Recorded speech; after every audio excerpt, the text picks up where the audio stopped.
gue mau di hotel tinggalnya, ya. Gue mau di hotel. Lu, kalau gue ngomong, udah 11 tahun gue mendam perasaan ini, lu dengerin gue. Dengerin gue.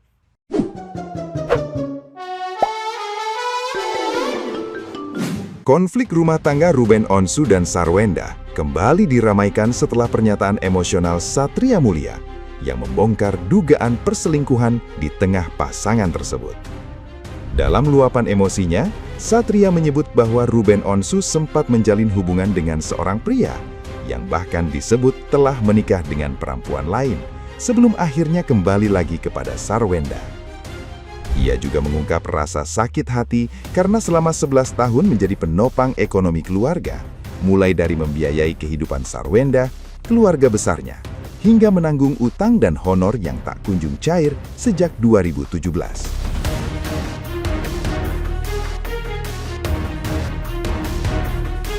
Selain menyoroti dugaan perselingkuhan Ruben, Satria Mulia turut mengungkap tekanan hidup sebagai figur publik yang membuat keduanya terpaksa memaksakan gaya hidup mewah demi menjaga citra di mata publik dan rekan sesama artis. Ia menyesalkan keputusan menjadi sorotan publik yang membuat masalah rumah tangga ikut dikuliti netizen yang budiman, sembari menegaskan bahwa Sarwenda tidak pernah diberi kesempatan untuk didengarkan, meski telah lama memendam kekecewaan atas hubungannya dengan Ruben Onsu.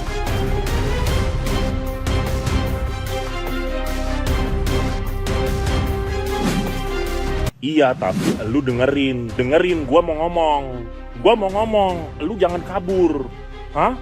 Lu selingkuh, terus selingkuhan lu udah nikah, lu balik lagi sama gue. Selama ini lu kemana aja? Hah? Selingkuhan lu nikah sama perempuan. Ya? Terus udah diminum obat sakit 3 hurufnya. Hah? Gue mau di hotel tinggalnya. Ya? Gue mau di hotel. Lu, kalau gue ngomong, udah 11 tahun gue mendam perasaan ini, lu dengerin gue. Kalau lu nggak bisa ngasih gue duit lagi, mending gue ikut si Raja Bangsawan Satria Mulia Pataudi ke Amerika. Ya? Lebih jelas sweetnya daripada honor tidak dibayar-bayar. Bikin gue pusing. Anak-anak, lu mikir anak-anak mana bayar? Utang, debt collector semua dateng. Lu dengerin gue. Jangan main fisik, ya. Lu perempuan. 11 tahun gue nanggung hidup lu, ya. 11 tahun gue nanggung hidup lu, ya. Keluarga lu tinggal di sini, ya. Semua adik lu gue biayain. Ya tapi gue mau ngomong, gue udah mendam perasaan ini udah lama. Lu selingkuh sama laki. Lakinya udah nikah, lu balik lagi ke sini.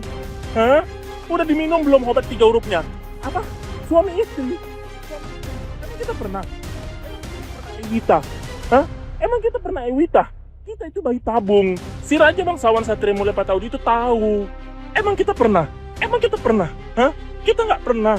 Kita nggak pernah Ewita. Lu selingkuh, ya? Habis lu selingkuhan lu nikah lagi sama perempuan, lu balik lagi sama gue. Ya nggak? Jangan main fisik, ya? Jangan main fisik. Udah mah, nggak apa-apa mah. Udah mah, nggak apa-apa. Ma, sabar. Gue mau ngomong. Gue udah mendam perasaan ini 11 tahun, ya? Gue mau ngomong. Daripada honor nggak cair-cair, utang dari 2017, aku dengar juga utang ngajuin pinjol. Ya, ngajuin pinjol. Gue mau ngomong, ya. Gue mau ngomong sama lu. Gue cuma mau ngomong. Kenapa kalian nggak pernah ngasih gue kesempatan ngomong? 11 tahun, guys. 11 tahun. Gue mau ngomong. Emang kita pernah Ewita? Emang kita pernah Ewita? Sekalipun kita tidak pernah Ewita. Enak aja dia bilang 11 tahun menderita. Selama ini nanggung kesana sini siapa? Selama ini nanggung keluarganya siapa? 11 tahun kemana aja? Ya lu kalau gua nggak mau bisa lu dengerin gua ngomong. Dengerin gua ngomong. Enak aja lu bilang 11 tahun mendam penderitaan. Selama ini lu kemana aja? Jalan-jalan gue yang bayar, keluarga lu gue yang bayar, ya. Terus gue juga, anak-anak gue yang bayar, rumah-rumah gue juga yang bayar, gue yang banting tulang, ya. Masalah lagi ada utang, masalah keuangan dari 2017, masalah ada katanya pinjol. Ya udah kita tanggung sama-sama, namanya kita suami istri. Jangan mau enak-enaknya aja, jangan mau mewah-mewahnya aja. Gua banting tulang, gua kerja dari pagi ke pagi, ya. Lanjut lagi, tadi gua kira mati nih live-nya. Jangan mau enak-enaknya aja, susah senang bersama. Iya, tapi lu bilang kita suami istri. Emang kita pernah? Hah? Emang kita pernah Ewita? Elu selingkuh, selingkuhan elu nikah sama perempuan, elu balik lagi ke sini. Hah? Emang kita pernah Ewita? Hah? 11 tahun gue nahan penderitaan ini. Ya lu kenapa mau nikah sama gue? Kan lu udah tahu gue begitu. Hah? Dulu katanya lu mau nerima gue apa adanya. Ya, pas lu hidup di bawah pas-pasan. Sekarang hidup lu lebih lumayan. Walaupun sekarang kita lagi krisis keuangan dari 2017 karena honor nggak cair-cair. Tapi kita memang memaksakan hidup, karena kalau kita tidak memaksakan hidup dikira orang kita nggak ada duit. Rekan-rekan yang seprofesi gue nanti nggak ini, kirain nggak ada duit. Nah, iya, tapi gue mau ngomong, lu dengerin ya. Lu selama ini kalau gue ngomong, lu nggak pernah dengerin. Hah? Jangan main fisik, nggak boleh main fisik ya. Jangan main fisik. Hah? Jangan main fisik.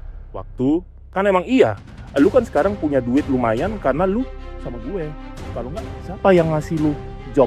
Orang bilang kalau gue nggak mau cerai sama lu karena nanti gue nggak ada duit. Orang pikir semua duit gue dari lu. Kan emang iya, 11 tahun ini kemana aja lu? Ya? Kenapa kalian semua nahan gue? Gue cuma mau ngomong. Gue tuh sakit 11 tahun ini memendam penderitaan. Kenapa lu mau ngomong? Kenapa lu mau nikah sama gue? Hah? Lu kan udah tahu dari awal resiko orang-orang yang hidup di dunia seprofesi ini. Hah? Sekarang jadi banyak itu orang-orang ikut komentari hidup kita. Ya lu kalau nggak mau dikomentari, jangan jadi orang yang dikenal netizen. Jadi rakyat jelita aja, ya. Kalian rakyat jelita, sebelum kalau kalian pengen terkenal, harus mikir dulu. Kalau nanti terkenal, kalau kalian ada masalah, maka kalian akan dikuliti sama rakyat jelita, sama konten-konten kreator, sama orang-orang lain. Kalau lu mau tenang hidupmu, jadi jangan bilang gue cuma pengen hidup tenang, kenapa gue diganggu? Iya, pengen hidup tenang, lu tinggal di kampung, diam. Jangan main sosmed. Kalau lu pengen terkenal, punya netizen, tiba-tiba lu punya masalah ini itu, tiba-tiba banyak yang kasih komentar, tiba-tiba banyak yang ikut campur, lu diam aja. Sayang duit lu lapor polisi ke sana sini guys semuanya. Buat kalian, emang kalian pikir aku nggak tahu lapor polisi itu habis 200-300 buat biaya operasional, bayar pengacara, kerja dari pagi ke malam cuman ngurusin itu doang. Nggak usah terkenal, nggak usah dikenal netizen, simple. Kalau ada yang lapor polisi terlalu receh. Jangan-jangan ada lagi satu itu kasus KDR Tong ngelapor polisi, ya iyalah dia duitnya bisa, lawyer kerjasama gratis, terus cucian uangnya lumayan, nggak banyak, dia cucian uangnya ada tapi nggak banyak, makanya jobnya jarang-jarang tapi bisa. Emang kalian pikir dia ngejob honornya cairnya 3 tahun lagi, bisa-bisa nggak cair? Potong pajak, potong agensi, ke dia berapa? Kecil. Lah buktinya yang lagi viral, utang dari 2017 kan, aku udah tahu soalnya pernah ngajuin pinjaman ke temanku juga. Jadi kalau Rere Jelita bilang punya duit, kayaknya lebih banyak tabungan gue di Amerika ini. Soalnya di Amerika ini hidup gue udah ditanggung, terus gue nggak keluarin duit dari bisnis gue. Makanya gue bisa jalan-jalan keliling dunia, duitnya jelas. Nah, gimana nih menurut netizen yang terhormat? Silahkan berkomentar ya. Gua percaya kalau Ruben Onsu itu selingkuh, berarti itu kasur jauh lebih menarik dibandingkan diri Sarwenda itu sendiri. Iya dong.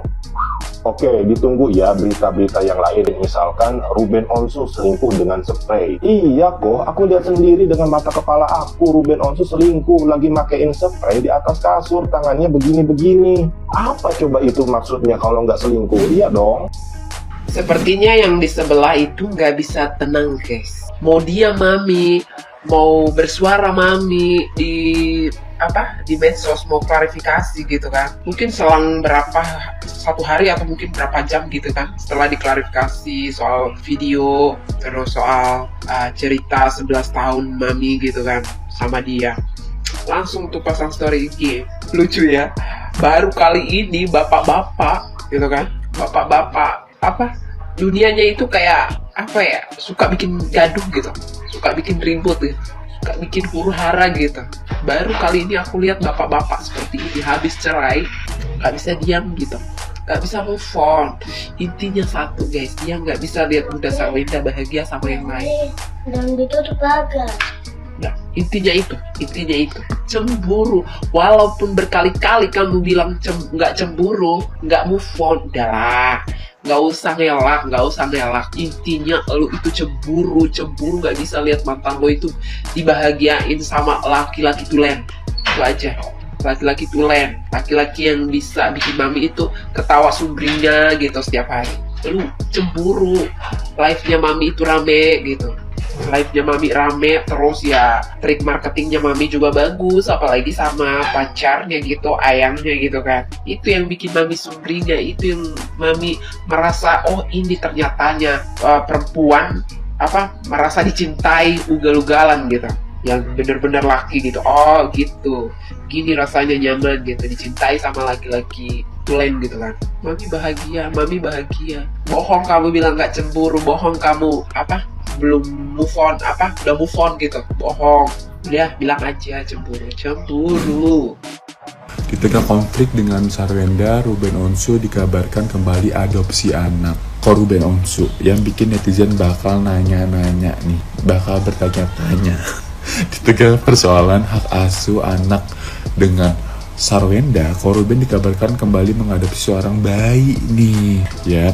Yang bikin heboh, kabar ini bukan sekedar gosip random, ya. Sahabat Ruben, ya, Aditya Gumai disebut membocorkan kalau Ruben sekarang punya anak bayi yang usianya udah mendekati 1 tahun.